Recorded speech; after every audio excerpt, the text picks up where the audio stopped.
Coles County Animal Shelter is concerned about students adopting pets and not being able to take care of them. Coles County Animal Shelter Assistant Manager Jason Wallace says they want the animals to go to a forever home and hope their new rule will keep the animals from winding back up at the shelter. The Coles County Animal Shelter has many different kinds of dogs and cats waiting to go home with their new owner.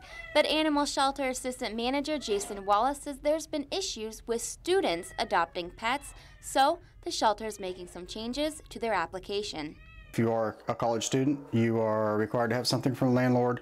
We also need your parents' information with their phone number so that when you're done with schooling and you go home, that it's okay with your parents. And that's why the shelter is calling parents. College student Rachel Pappas says she understands why there's a new rule on the application, but doesn't think it should be a requirement. I see to an extent that could be helpful because sometimes, the dogs do come home over the summer back to the homes of the students, but I don't really agree with it. And Pappas says that includes figuring out if you have the time to keep and care for the pet.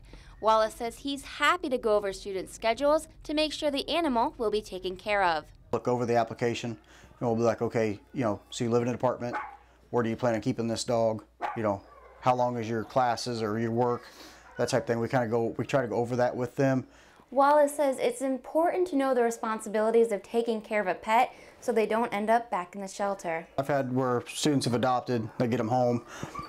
Either they don't have enough time for them or they adopted, a lot of it is researching the breed of dog that you're looking to adopt. Wallace says in the end, the new rule has helped the shelter decide who should and shouldn't be adopting. A lot of parents are truthful. Oh, my kid has to have no business taking care of anything else. He can barely take care of himself. Wallace says most students have been taking the new rule well, even when they're turned down. He says the shelter is open every day except Sundays.